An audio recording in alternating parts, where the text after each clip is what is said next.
do some social distancing here. Yeah. Oh. Yo, welcome. How you doing? All right, here we are. Here we are. So this is Scott, and your name? Jamie. Jamie. These guys, I came here last week and went like lurked around, and they weren't home, and so I dropped a little letter in the mailbox, and they were nice enough to open the door this time, and they're gonna show us the backyard. So cool. Cool. We'll meet you back. Yeah, cool. All right, right on.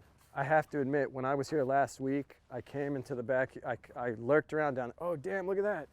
Little Lego, damn, I had those, the Empire Strike Back, what were those called? I can't remember what they're called, but also a bunch of screws. Anyhow, so I came back here last week and just kind of popped my head over the gate, and I was like, I can't even believe that there was a vert ramp back here. But yeah. Wow, this is amazing. Damn, it's flurrying out. It is Yeah, it flaring is. out. Yeah. Super sick. Yeah, so welcome. Come on in. This is the backyard. No shit. Look at this. So I have to admit, and I brought some some photographs and stuff. This is, I was just showing these guys, this is Chuck Treece. And the ramp was actually on the cover of Thrasher twice. I didn't know it was on twice. Yeah, so once in '82, which is the thing that I left for you guys. And that photograph, oh, there you go. Yeah. So this is the original Thrasher cover. That's just a photocopy. But basically, that photograph is shot by Tom's dad. And they had sent that in. So Thrasher had this, this feature called Photo Graffiti. And basically, if you had photographs from wherever you lived, you sent them to Thrasher, they would print them in the magazine. Thrasher also had a trove of staff photographers. This photograph was Glenn Friedman, and Glenn, damn, it's like winter wonderland. So Glenn Friedman is responsible for some of the most iconic, not only punk rock photos, but hip hop photos. He shot like Run DMC, a lot of early album covers, Public Enemy's album cover. So Glenn is kind of, I think Glenn might even be from like Cherry Hill, New Jersey, or Manhattan, but he was kind of going back and forth. He had family in LA, I believe, and he was, going back and forth early on. But Glenn is there for like a lot of the early iconic shots of Tony Alva in Los Angeles in the late 70s, 76 to blah, blah, blah. And then he's active still into the 80s, and then he moves into like shooting album covers and blah, blah, blah. But I have to admit, one thing that I always found really interesting about looking at the photographs of the ramp, so now basically you're getting two perspectives, right? This is this house back here. So Chuck is doing what they call a layback tail slide, basically, a layback rollout, and that perspective is that house. But I have to admit, this house in its two-tone is in a lot of the is in a lot of the shots. And I actually knocked on her door the other day. This is 1984. This is 1982. We just wanted to take a picture of the backyard, and we tried to knock on their door, but they weren't home. So we just wanted to show what the yard looks like now. Anyhow. No idea. Yeah. Nice talking to you. Okay. Sorry for knocking on your door. Okay. All right, thanks. This cellar door here, now my skateboarding, as a kid, I skated a lot of these things because they were littered all over my neighborhood. And when I was a kid, I didn't have the vert ramp, but I had that. And so I would pretend that these were like little, transitions and stuff. And so I'm like, oh wow, he's got a cellar door in his backyard, how funny.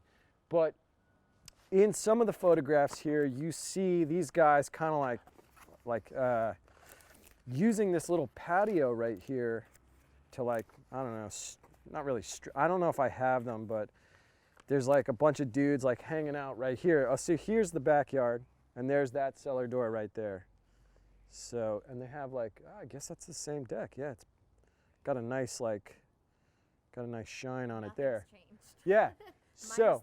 So, anyhow, so I was like, oh damn, cellar door, the two-tone house, and I have to admit, I do like a lot of certain things. I'll go on Google Maps and I'll try and look for like little like landmarks that I'm like, okay, this is definitely the street. There's that tree, you know, blah blah blah. But this one, it's funny because I just had somebody. He's like, oh, this is the address, you know. Damn, this is it. Really coming down. You know what's funny is that like there's definitely some photographs of them, and in the love letters they talk about, you know, cleaning the snow off the ramp, Yeah. then you can shoveling- See it's snowing in yeah. a bunch of the pictures. then shoveling the driveway, and then by the time the driveway is finished, the ramp is dry. But here's the other thing, I got to point this out. And as soon as I went down here, I looked, and this ridge line is where the deck of the ramp was attached to the roof. And I forget who was telling me, oh, TZ, who gave me the address. TZ grew up skating here. He's actually from Pennsylvania. But TZ was like, yeah, the deck of the ramp was attached to the roof, to the garage roof. But you had mentioned that there's a small vision sticker somewhere. I'll show you. It's on the garage door right over here. It's one of the first things that we noticed. Really? Yeah. So Okay, I got to ask you this. Oh my Right over God. there. Okay, so this is amazing. This sticker, and we, on the way down here, we were talking about this guy called Gator. Tom Groholski detail. Okay, and Gator rode for Vision with Tom and a couple other guys, and we were, I was actually remarking how when Tom rode for Vision, the 4 or 5 guys that they had riding for the team back then, their names all started with G. And I was like, Gons, Gator, Grigley, and Groholski. But this sticker, and this is funny because this guy, he's riding a Vision Gator board, but when this sticker came out, a lot of people thought that this was Gator. And Gator was a nickname for Mark Rogowski. They called him Gator. But this is actually an English pro called Sean Goff. And Sean Goff rode for Vision, but he never had a pro board on Vision, but his last name was also G as well, Goff. So it kind of like adds in.